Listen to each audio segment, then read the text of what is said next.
Friends, welcome to series 87. நம்ம வந்து பார்த்திங்கன்னா ஃபாலோயிங் சீரீஸாக வந்து பார்த்திங்கன்னா லோவர் அப்டமனுக்கு சூப்பராக பவர் பேக்டாக வந்து எக்ஸசைஸ் பண்ணிகிட்ருக்கோம். ஸோ நிறைய பேருக்கு வந்து பார்த்திங்கன்னா இந்த எக்ஸசைஸோடைய அவேர்னஸ் வந்து இருக்குது. ஸோ அவங்களுக்கு நம்ம அதை பற்றி கவலை கிடையாது, ஏன்னா அவங்களே வந்து ஃபாலோ பண்ணிப்பாங்க. பட் தெரியாதவங்களுக்காக நம்ம ஷேர் பண்ணிகிட்ருக்கோம். லோவர் அப்டமனை எப்படி குறைக்கிறது அப்படின்ட்டு சொல்லிட்டு ரொம்ப யோசிச்சுட்டு இருந்தீங்கன்னா அருண் ஷர்மி சேனலில் பார்த்தீங்கன்னா உங்களுக்கான எக்ஸசைஸ்லாம் வந்து கரெக்டாக இருக்கும். அதே மாதிரி சீரீஸ் 1 to 100 ஒரு ஜாயிண்ட்டுக்கு மட்டும் இல்லைங்க, எல்லா ஜாயின்ஸ்க்கும் all over the body, small ஜாயின்ஸ்லேருந்து லார்ஜ் ஜாயின்ஸ் வரைக்கும் நம்ம எல்லாமே வந்து அப்டேட் பண்ணிகிட்ருக்கோம்.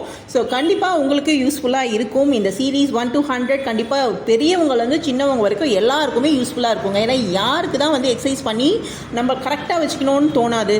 ஆனால் நம்மளுடைய சீரீஸோடைய இம்பார்ட்டன்ஸ் வந்து கேட்டிங்கன்னா, ஆக்டிவிட்டியே செய்யாதவங்க என்னால் எதுவுமே செய்ய முடியாது, எனக்கு கால் வலி, இடுப்பு வலி, உடம்பு வலின்னு சொல்கிறவங்கள எல்லாரையும் மோட்டிவேட் பண்ணி அவங்களும் எக்ஸசைஸ் பண்ணி ரொம்ப ஃப்ளெக்சிபிளாகவும் ரொம்ப ஆக்டிவாகவும் வச்சுக்கணுன்ற ஒரு மோட்டோவோட தான் நம்ம இந்த சீரீஸை ஸ்டார்ட் பண்ணோம். பட் டே பை டே நம்ம ப்ரோக்ரஸ் ஆக என்னாச்சு, நம்ம எல்லா ஜாயின்ஸும் கவர் பண்ணிட்டோம். பட் அப்டமனை ஏன் கவர் பண்ணாமல் விடக்கூடாது அப்படின்றதுக்காகவே நம்ம அப்டமனையும் கவர் பண்ணியாச்சு. ஸோ இந்த எக்ஸசைஸ் ரொம்ப காம்ப்ளிகேட்டடான எக்ஸசைஸுங்க, அதை நான் ஃபஸ்ட்டே சொல்லிடுறேன். இது நம்ம நிறைய சீரீஸில் சொல்லியிருக்கோம், ஈஸி ரொம்ப சிம்பிள்னு சொல்லியிருக்கோம். பட் இது வந்து ரொம்ப காம்ப்ளிகேட்டட் தாங்க. ஏன்னா நம்மளுடைய ஏரியா பெருசு. என்ன ஏரியா? அப்டமன், வயிறு பகுதி ரொம்ப பெருசு. எல்லாருக்குமே வந்து பெருசா அப்படின்னு கேட்டிங்கன்னா கிடையாது. நம்ம சீரீஸை வாட்ச் பண்ணுறவங்க கண்டிப்பாக அப்டமன் வந்து ரெடியூஸ் பண்ணோம் அப்படின்னு நீங்கள் வாட்ச் பண்ணிங்கன்னா கண்டிப்பாக இந்த எக்ஸசைஸ் உங்களுக்காக தான். பட் கண்டிப்பாக காம்ப்ளிகேட்டட் தாங்க. கண்டிப்பாக ஷிவர் ஆகும். நீங்கள் ஒரு காலை மட்டும் தூக்கிட்டு கொஞ்ச நேரம் ஹோல்ட் பண்ணிங்கனாவே அப்படியே பயங்கரமாக ஏதோ ஒரு சுட தண்ணி கொதிக்கிற மாதிரி நல்லா பேர்ன் ஆகும் அடி வயிறு. ஏன்னா அவ்வளோ வீக்காக இருக்குன்றதை நம்ம அண்டர்ஸ்டாண்ட் பண்ணிக்கணும். இது ஏன் நம்மளால் பண்ண முடியல அப்படின்ற ஒரு கொஸ்டின் மார்க் கூட நம்ம அதை ஸ்டாப் பண்ணிடாமல் இதை நம்மளால் ஓவர் கம் பண்ணி நம்மளால் முடியும் அப்படின்ற ஒரு கான்ஃபிடென்ட்டோட நீங்கள் வந்து கோ த்ரூ பண்ணிங்கன்னா சூப்பராக பண்ணலாங்க. ஸோ இது வந்து ஃபஸ்ட் பார்த்திங்கன்னா ஒரு சிங்கிள் லெக் லிஃப்ட் பண்ணி நம்ம கொஞ்சம் நேரம் ஹோல்ட் பண்ணுறதே கஷ்டம். நம்ம இப்போ இங்கே என்ன பண்ணியிருக்கோம், இந்த வீடியோவில் பாருங்கள், 2 காலும் சேர்ந்த மாதிரி தூக்கி கொஞ்சம் நேரம் ஹோல்ட் பண்ணோம்.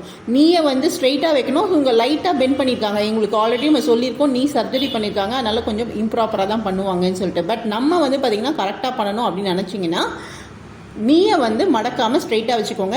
2 காலையும் சேர்ந்த மாதிரி தூங்குனீங்கன்னா அப்படியே ஷிவர் ஆகும் பாருங்கள். லோவர் அப்டமன் அவ்வளோ ஒரு ஷிவரிங் தெரியும். ஸோ கண்டிப்பாக ட்ரை பண்ணிவிட்டு எப்படி இருக்குன்னு சொல்லுங்கள். ஆனால் கண்டிப்பாக பேக் பெயின் இருக்கவங்க பண்ண வேண்டாம். ஸோ பேக் பெயின் இல்லாதவங்க பண்ணுங்கள். இன்கேஸ் எனக்கு பேக் பெயின் இருக்குமா, நான் பண்ணணும், ஏன்னா எப்படி பண்ணுறது அப்படின்னு கேட்டிங்கன்னா கண்டிப்பாக கமெண்ட் பாக்ஸில் கமெண்ட் பண்ணுங்கள், நான் உங்களை கைட் பண்ணுறேன். ஏன்னா ஃபஸ்ட்டு வந்து நம்ம வந்து பேக் ஸ்ட்ரென்த்தனிங் எக்ஸசைஸ் பண்ணோம். அது எந்த மாதிரியான ஸ்ட்ரென்த்தனிங் எக்ஸசைஸ் பண்ணணுன்றதை நான் ஷேர் பண்ணுறேன்.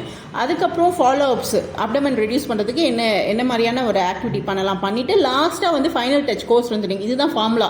பட் நம்ம எதுவும் சீக்ரெட்டாக எதுவும் சொல்லிட்டு போகிறதில்ல. இந்த ஃபார்முலாவை ட்ரை பண்ணாவே டியூன் பண்ணிடலாம். நெக்ஸ்ட் வீடியோவில் பார்க்கலாம். தேங்க்யூ ஃபார் வாட்சிங். Keep supporting a channel.